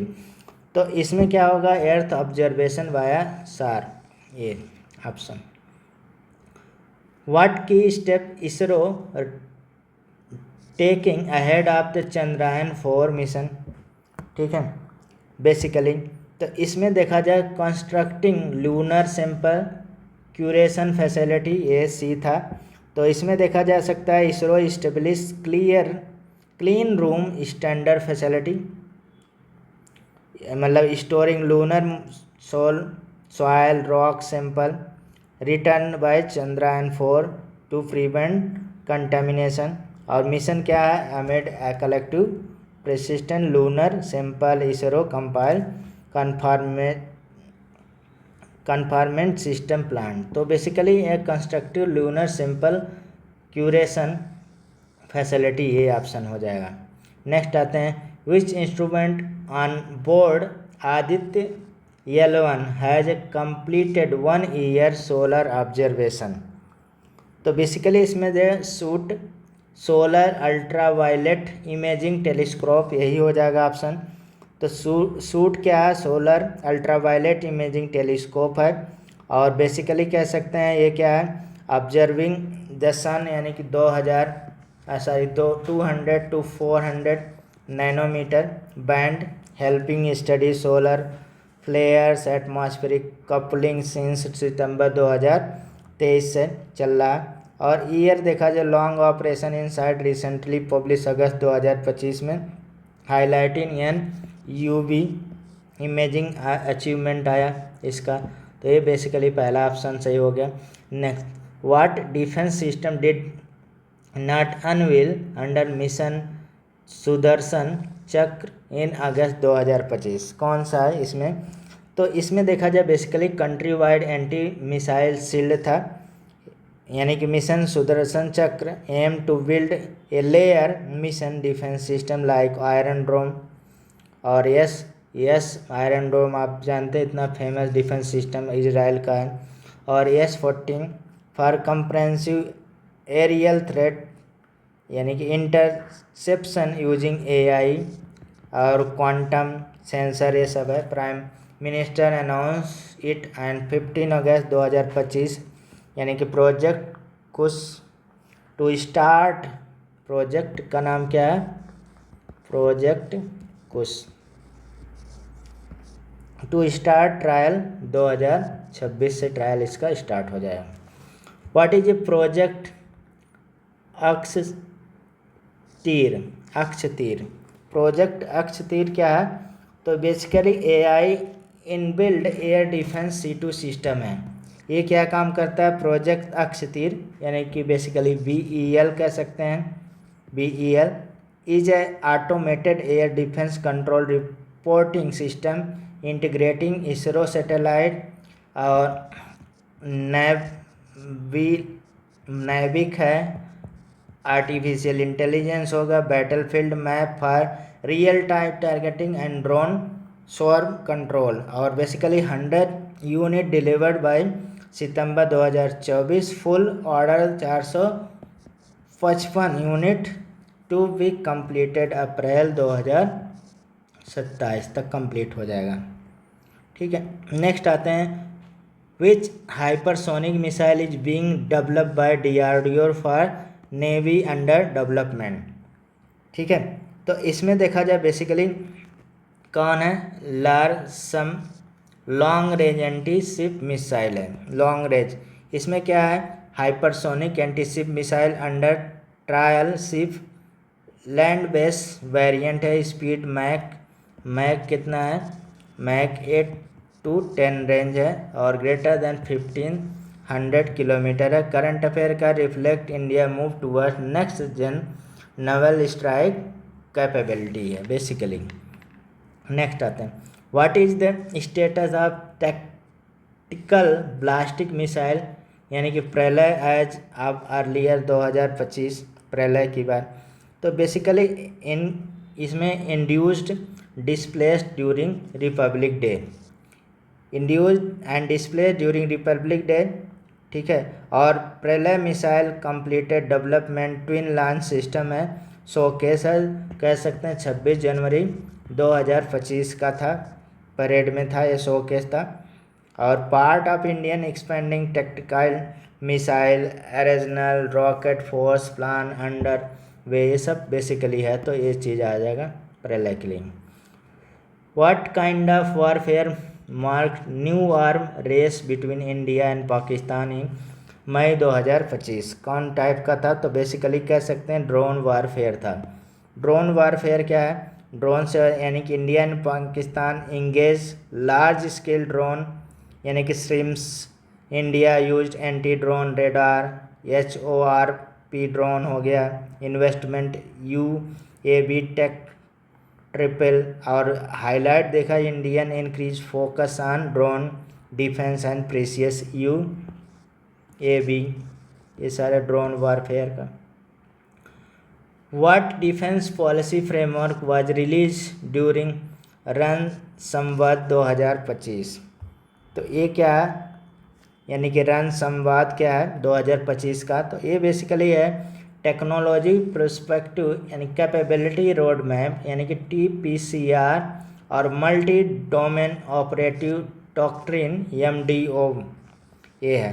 तो basically during Ran Samvad MOD release joint doctrine multi drone operation and 2000 मतलब 10-year tech preservative capability road map है, गाइड इंडिजिनियस मॉडर्नाइजेशन है, करंट अफेयर क्या है, focus on jointness self reliance and ये बेसिकली कह सकते हैं सेल्फ रिलायंस कब 2035 तक की यहाँ पे टारगेट किया गया है। ठीक है, आगे चलते हैं। Which advance jet engine collaboration in India pursuing for AMCA।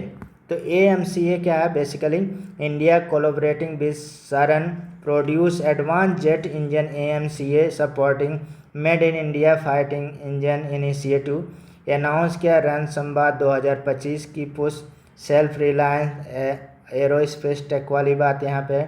तो इसमें देखा जाए ऑप्शन क्या होगा, विथ फ्रांस है, विथ फ्रांस है यहाँ पे है, यानी कि एमएक क्या है, बेसिकली फ्रांस से। What is the purpose of Terrier cyber quest 2025। ये क्या है, इसमें क्या है कि national cyber security innovation challenge है, तो सी ऑप्शन हो जाएगा। ये क्या है, Terrier cyber quest Indian army 36 hour hackathon and datathon जो है टू फोस्टर AI क्वांटम हो गया, cyber solution for defence threat हो गया, organise jointly with IIT Madras, highlight पुष्प इंडिजिनियस साइबर डिफेंस इनोवेशन, तो IIT मद्रास इसमें ज्वाइन किया था। तो आगे चलते हैं टेरर साइबर क्विस्ट 2025 के बाद। Which mission test parachute system via air drop as a part of Gaganyaan precipitation. तो इसमें क्या है, basically Gaganyaan air drop test है। तो ये क्या है, ISRO conduct first integrated parachute air drop test for Gaganyaan emergency recovery system है, और key milestone India progression toward the crew space fight है। ठीक है, नेक्स्ट आते हैं। What is strategic shift LT gen होडा highlight eight NDTV defence summit 2025। तो ये बेसिकली क्या था हाईलाइट हुआ, तो ये था क्या, indigenous missile tech prowess and multi domain readiness था ये। तो बेसिकली इसमें क्या है कि ही prowess BrahMos and Akashteer system में emphasise complexity of modern threat cross domain integration ये सब था, और बेसिकली AI बेस हो गया, इंटीग्रेटेड टेक्नोलॉजी डिफेंस प्लानिंग ये सब है। नेक्स्ट आते हैं। व्हाट कंपोनेंट विल मिशन सुंदर रन चक्र इंटीग्रेटेड फॉर थ्रेट न्यूट्रलाइजेशन। तो इसमें बेसिकली कह सकते हैं sensor for land and air space AI quantum big data ये सब है।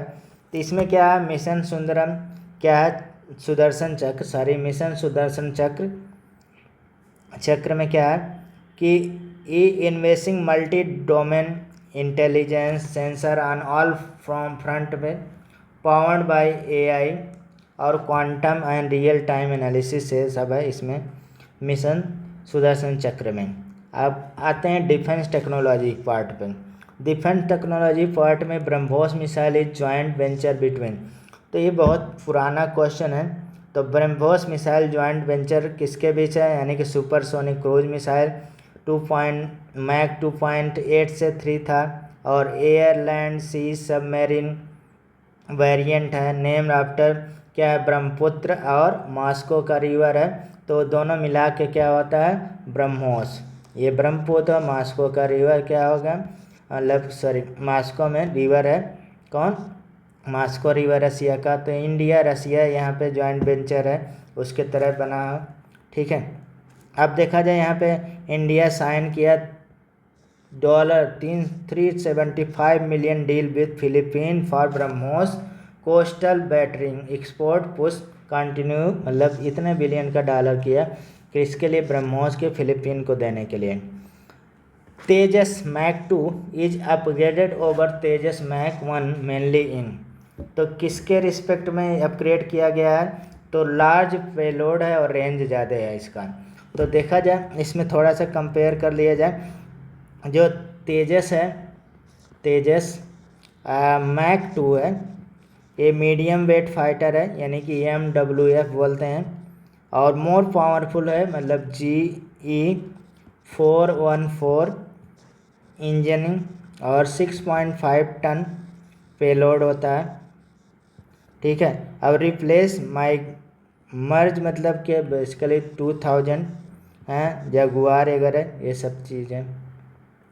इंडिया अग्नि 5 मिसाइल इज यूनिक बिकॉज, अग्नि 5 मिसाइल यूनिक है बिकॉज, अब इसमें देखा जाए हाँ यहाँ पे कह सकते हैं जो मतलब तेजस मैक 1 का था 97 ही था, मतलब प्ले लोड मतलब प्लेस ऑर्डर था, और यहाँ पे अग्नि 5 बोला है। इंडिया अग्नि 5 मिसाइल इज यूनिक बिकॉज, क्यों यूनिक है, तो इसमें देखा जाए बेसिकली क्या है, फर्स्ट ICBM ओवर 5000 रेंज है इसका, ठीक है। अग्नि 5 India largest range nuclear capable missile है, और इसका 5000 तो 7000 किलोमीटर रेंज है सॉलिड फ्यूल के साथ, ठीक है, मतलब एक कंसिस्टर लॉन्चर है। और अग्नि 5 क्या है, यहाँ पे MIRV टेस्टेड सक्सेसफुली कब हुआ, 2024 में हुआ। मल्टी यानी कि वारहेड है, इनहेंस न्यूक्लियर डिटरेंस भी है इसमें, तो ये बेसिकली सी ऑप्शन हो जाएगा इसका। INS विक्रांत मतलब IAC-1 सिग्निफिकेंट बिकॉज, तो ये क्या है, यानी कि basically India largest indigenous aircraft carrier है, और बेसिकली देखा जाए 2005 मतलब कंसीडर किया गया 2022 में, और 282 m लॉन्ग है, और बेसिकली 45,000 टन डिस्प्लेसमेंट है इसका। Design by Cochin shipyard limited के द्वारा डिजाइन किया गया था। INS विक्रांत फुल्ली ऑपरेशनल है, और यहाँ पे MiG-29K डिप्लॉयड है इस पर, और ट्रायल ऑनगोइंग है, यानी कि तिब्बत यानी कि ट्विन TEDF, जिसको हम लोग twin engine deck based fighter बोलते हैं, TEDBF यानी कि twin engine deck based fighter ये बोलते हैं। नेक्स्ट आते हैं, which of the following is Indian ballistic missile defence BMD system, ballistic missile defence कौन है, तो इसमें देखा जाए S-14 तुरिम है, और ये रसिया एडवांस एयर डिफेंस सिस्टम है, detector destroy aircraft drone missile है, और 400 किलोमीटर का। इंडिया रिसीव 3 आउट ऑफ 5, और बेसिकली देखा जाए S-14 unit despite sensor prowess deployed along border. आगे चलते हैं, प्रहार मिसाइल क्या है, प्रहार मिसाइल, अब प्रहार मिसाइल देखा short range surface to surface missile है, तो शॉर्ट रेंज है प्रहार, और सरफेस टू सरफेस है, तो 150 किलोमीटर इसका रेंज होता है। और DRDO upgraded Prahaar with improve navigation accuracy to army indicator के लिए, मतलब एक तरह से एक्यूरेट किया गया।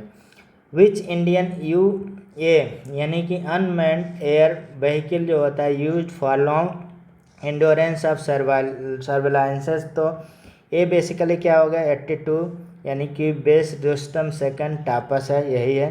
तो इसमें मीडियम एल्टीट्यूड लॉन्ग एंडोरेंस है, और एंडोरेंस 24 आवर रहेगा इसका, और 3000 फीट इसका एंडोरेंस है।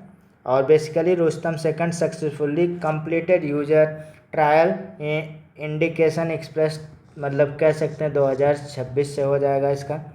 आगे, India first nuclear power ballistic missile submarine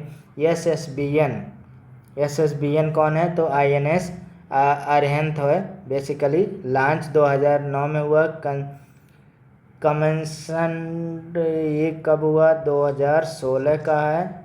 और बेसिकली कह सकते हैं second SSBN INS Arihant to be commenced 2025 and strengthen nuclear deterrence के लिए स्ट्रेंथ किया गया 2025 में सेकंड वाला। Project 75I Indian nuclear related किससे रिलेटेड है? तो ये स्टीथ सबमरीन विथ AIP से रिलेटेड है। और बेसिकली 6 नेक्स्ट जनरेशन सबमरीन है। एयर डिपेंडेंट प्रोपल्यूशन बोलते हैं AIP को, एयर डिपेंडेंट प्रोपल्यूशन बोला जाता है। और देखा जाए बाइंडिंग स्टेज डिलेड, जिसमें फ्रांस जर्मनी टेक्नोलॉजी इसमें ट्रांसफ़र किया गया ये वाले में प्रोजेक्ट 75 में। और the Helina missile design for, तो बेसिकली कह सकते हैं यहाँ helicopter launch anti tank role है ये हेलिना। और बेसिकली 7 to 10 किलोमीटर रेंज है। Equip by infrared imaging seeker है ये। और Helina successfully indicate in Rudra और LCH पंच हेलीकॉप्टर का है। तो ये आपका अब देखा जाए ये टेक्नोलॉजी डिफेंस वाला हो गया। तो हम बायोडाइवर्सिटी हॉट स्पॉट पे आते हैं नेक्स्ट। तो इंडिया देखा जाए, India is part of which global biodiversity hot spot? तो बेसिकली 4 है। India is 4 biodiversity hot spot है, जिसमें देखा जाए हिमालय है। हिमालय में मतलब इंक्लूड इंडो बर्मा रेंज और नॉर्थ ईस्ट इंडिया है पूरा। इंडो बर्मा वाला पार्ट तो north east state Andaman Nicobar उसमें आ जाएगा। इंडो मलयान जो है निकोबार आइसलैंड होता है। सुंदरलैंड हो गया, सुंदरलैंड तो निकोबार हो जाएगा इसके अंदर ग्रुप। तो बेसिकली देखा जाए यहाँ पे मिनिस्ट्री ऑफ इन्वायरमेंट और forest climate change 62 new eco sensitive zone, इसमें north east state to protect Indo Burma hot spot की बात कर सकते हैं। तो इसमें ऑप्शन कौन सा हो जाएगा? हिमालय, इंडो बर्मा और इंडो मलयान और सुंदरलैंड ये सब आ जाएगा। तो ये C ऑप्शन हो जाएगा। Which Indian state harbour all three species of crocodile, जिसमें मूगर है, घड़ियाल है, साल्ट वाटर है। तो ये बेसिकली उड़ीसा में है। तो Orissa is only state with 3 crocodile का है।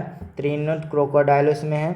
घड़ियाल जिसे हम लोग महानंदी बोला जाता है, मूंगर जिसे हम लोग भितरकनिका बोला जाता है, साल्ट वाटर है, चिल्का है। तो ये बेसिकली तीनों उड़ीसा में आ जाता है। ठीक है, साल्ट वाटर क्रोकोडाइल जिसमें भितरकनिका क्रॉस है 1800 इसमें इंडिविजुअल उसके हैं। ठीक है, 2025 में कंसिडर किया। विच of the following is not Ramsar, कौन सा रामसर साइट नहीं है?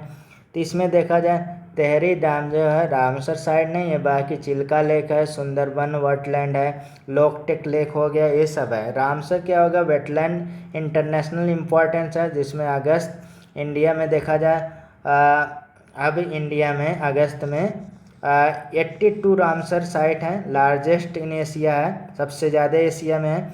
4 न्यू स्टेट ऐड हुआ, जिसमें मतलब कि 2025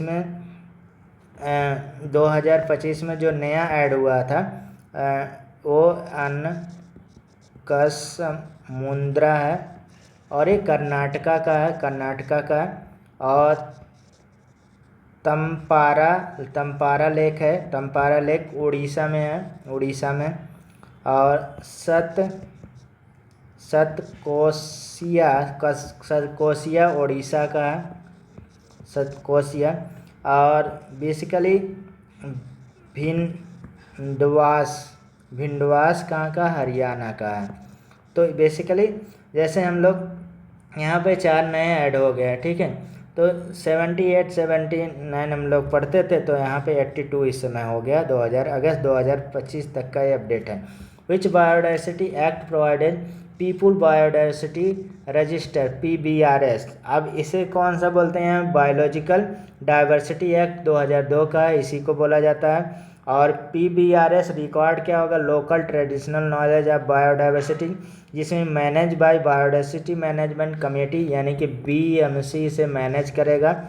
और 2025 में देखा जाए 2.5 लाख PB यानी कि पीपल बायोडाइवर्सिटी रजिस्टर्ड हुए PBRS prepare across India for local biodiversity documentation के साथ हुआ।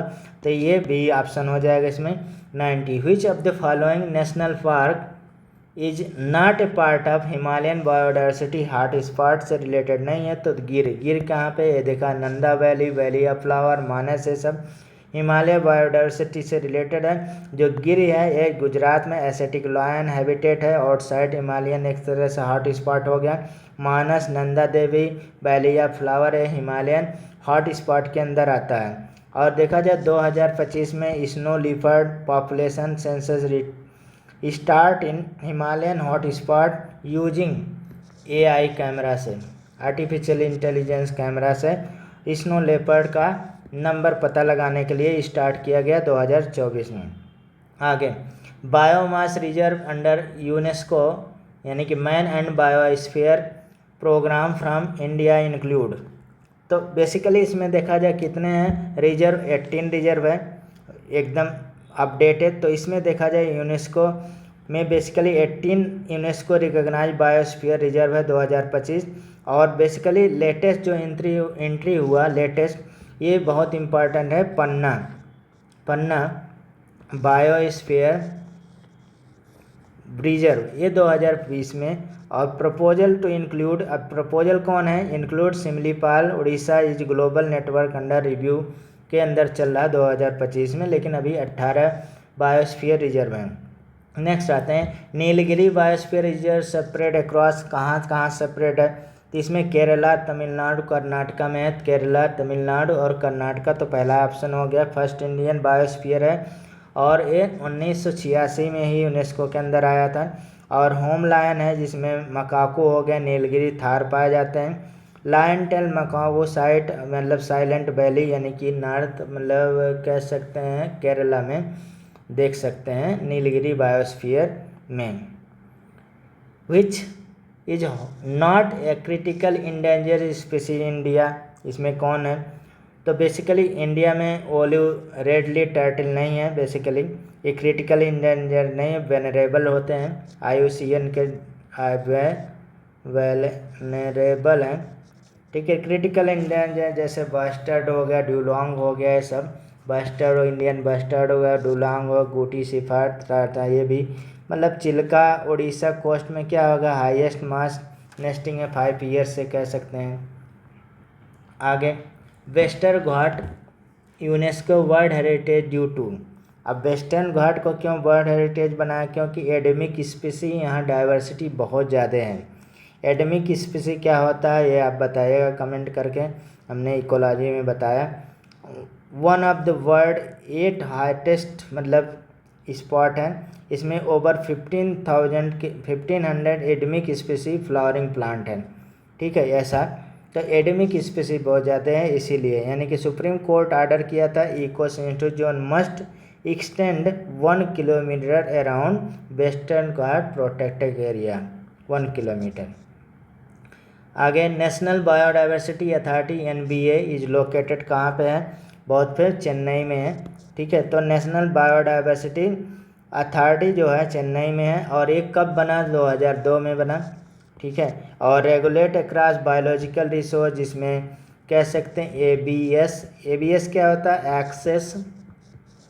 एक्सेस एंड बेनिफिट शेयरिंग, ये होता है, ठीक है। और NBS issue by first ABS compliance certificate to pharma company using Indian medicine plant, ठीक है। नेक्स्ट देखा जाए 96 how many biodiversity hot spot present in India, तो 4 है, तो हमने पहले ऊपर डिस्कस किया था, यानी कि हिमालय, इंडो बर्मा, सुंदरलैंड हो गया, इंडो मलयान रीजन हो गया, ठीक है। आगे which of the following species endemic the western Ghat, endemic कौन है, तो बेसिकल लायन टेल मकाकू है, तो अभी नीलगिरी वाले में हमने देखा पाया जाता है। और WPA 1972 के अंदर आया। तो बेसिकली कह सकते हैं Karnataka government launch eco bird project western Ghat lion tail macaque के लिए। Which international territory focus specially on wetland. तो बेसिकली वेटलैंड को कौन फोकस करता है, तो रामसर कन्वेंशन फोकस करता है, और रामसर कन्वेंशन 1971 का है, ठीक है। और कन्वेंशन ऑफ वेटलैंड है, और इंडिया में 82 रामसर साइट हैं 2025 के according, second highest in Asia है, ठीक है। और जून 2025 में मंजूली आइसलैंड मतलब असम एडेड रामसर साइट में ऐड किया गया था जनवरी में। Concept hot spot was given, बहुत फेमस क्वेश्चन आता है, नॉर्मन मेयर के द्वारा दिया गया, और बेसिकली 1988 में इंट्रोड्यूस किया। Area rich in endemic species but under threatened, तो उसे हम लोग क्या बोलते हैं, हॉट स्पॉट बोलते हैं। ग्लोबल हॉट स्पॉट कितना है, 36 है 2025 में, ठीक है। और नेक्स्ट आते हैं, which biosphere reserve UNESCO world heritage site के अंदर है। तो बेसिकली इसमें कह सकते हैं नीलगिरी तो है, नंदा देवी है, सुंदरबन है, तो सारे हो गए, और भी बहुत सारे हैं, ठीक है। तो नेक्स्ट आते हैं, great Indian bustard is mainly found. तो ग्रेट इंडियन बस्टर्ड कहाँ पे पाया जाए, राजस्थान और गुजरात में पाया जाता है। और सुप्रीम कोर्ट अप्रैल 2025 में directed government under ground high voltage line in GIB great Indian bustard, ठीक है, हैबिटेट, ठीक है। Next, which project link snow leopard conservation, कौन सा प्रोजेक्ट है जो लिंक कर सकते हैं स्नो लीपर्ड, तो प्रोजेक्ट स्नो लीपर्ड का ही नाम है। और focus on high altitude ecosystem Jammu Kashmir, Himachal Pradesh, Uttarakhand और अरुणाचल और सिक्किम, ये सब ये लॉन्च किया हुआ था। ये लॉन्च है कब का, ये सब पूछा जा सकता है, मतलब कि फैक्ट बेस्ड क्वेश्चन 2009 में। Which biodiversity act provided for access benefit sharing in India, कौन सा। तो इसमें देखा जाए बेसिकली बायोलॉजिकल डाइवर्सिटी एक्ट ही है 2002, ठीक है। और अब देखा जाए बायोलॉजिकल डाइवर्सिटी एक्ट 2002 का एक अमेंडमेंट बिल आया 2023 में, implementation fully in 2025 to encourage AYUSH industry to use biodiversity sustainability, ऐसा। नेक्स्ट आते हैं, which of the following not a part of Himalayan biodiversity hot spot. तो ये क्वेश्चन यानी कि वेस्टर्न घाट तो हिमालयन में थे, सिक्किम और अरुणाचल लद्दाख ये सब है ही है, ठीक है। नेक्स्ट आते हैं, which Indian state has the highest number of national park. तो highest number of national park क्या है, मध्य प्रदेश में है, यानी कि एमपी क्या है, टाइगर स्टेट ऑफ इंडिया बोला जाता है। एमपी को अगर टाइगर स्टेट ऑफ इंडिया बोला जाता है तो एमपी को बोला जाता है। यहाँ पे बेसिकली 12 नेशनल पार्क हैं, जैसे बांधवगढ़ है, कन्ना है, सतपुरा, ये सब बहुत सारे हैं। टाइगर सेंसस 2025 में एमपी क्या है, 785+ टाइगर वहाँ पे सेंसस किया गया था 2025 में।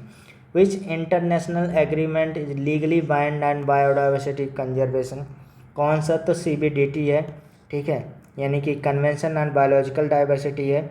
और CBDT देखा जाए कॉप 16 में आया CBDT, और Kunming Montreal global biodiversity framework है, Indian committee to restore 30% degraded ecosystem by 30% वाला बात किया, 3x3 वाला बताया, 30x30 तो 2030, ठीक है। आगे चलते हैं, विच is the first biosphere reserve India. First biosphere reserve कौन था, तो नीलगिरी था, 1986 में ये जोड़ा गया यूनेस्को के द्वारा। और बेसिकली ये 3 स्टेट में, तमिलनाडु, केरला और कर्नाटका में सेपरेट है।